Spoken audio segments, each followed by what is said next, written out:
oil prices, which are up nearly 0.25% on your screens, but we still are trading those near 4-month lows today. And there is market, of course, getting pressurized because of the high strength in US dollar and the equity markets as well. The weak demand in top consumer China also is weighing on to the investor sentiment. Take a look at the crude oil prices then, and the Brent has slipped towards 108 a barrel, reflecting towards the weak European demand, but reasonable Chinese manufacturing data has helped keep a floor under prices there too. On your screens, 0.25% of a loss onto this one as well. Let's get on board Navneet Damani, who's AVP Commodity Research Analyst at Motilal Oswal. He joins us on the show live as well. Vijay, to you first, what's your sense really coming in for the volumes now, especially in case of energy, where we have seen constant pressure now building up?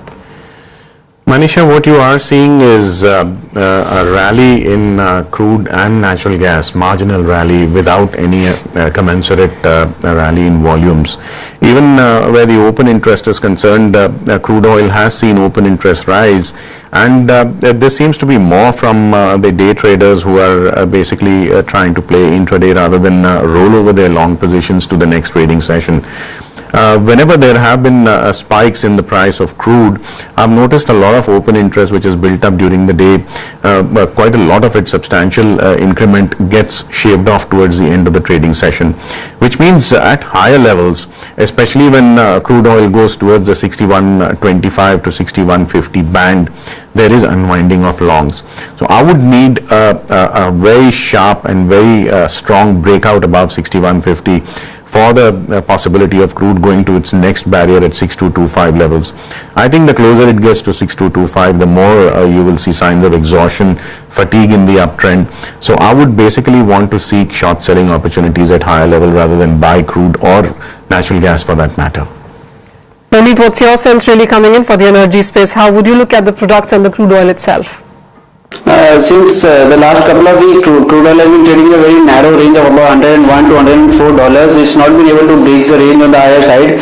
As Vijay clearly mentioned, he'll be a seller, so is our stance. For the short term, crude oil on the MCX has been taking continuous resistance close to 6165, so we'll sell at current levels with stops about 6165, targeting 6020 on the downside.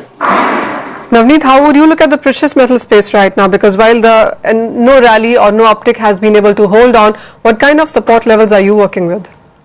So basically today the European numbers came in and which was significantly negative for the euro, but we've not seen any kind of crackdown in the euro.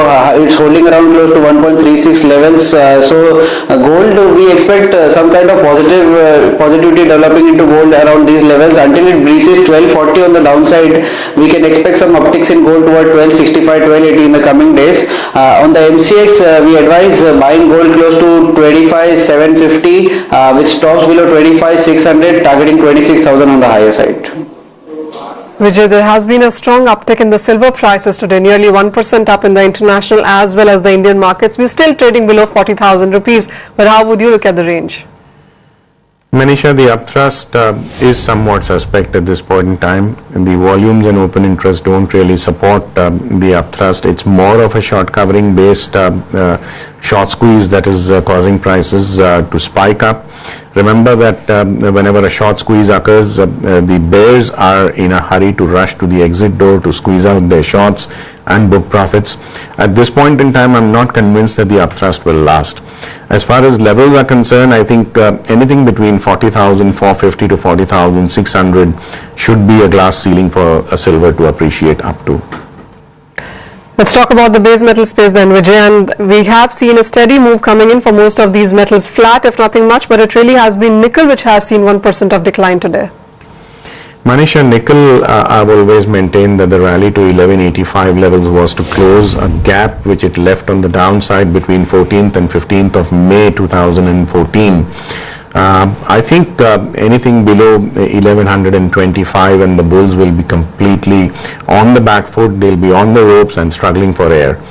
I think nickel in the next coming days should provide a good trading opportunities for the high risk investors.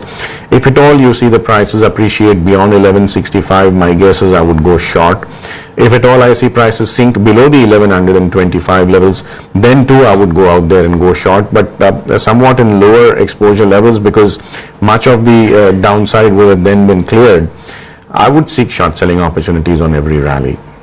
Navneet, to copper then, and we have seen some bit of steadiness coming in for that. The data has been positive. The LME inventories also have seen a decline.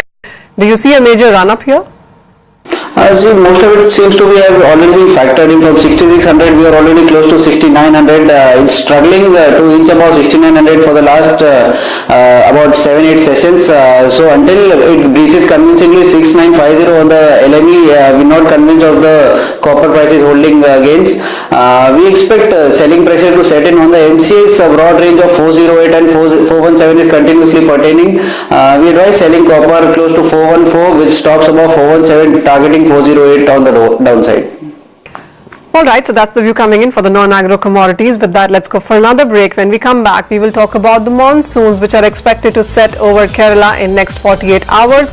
The farmers have begun sowing and the pre-monsoon showers have hit Kerala, Karnataka and Tamil Nadu.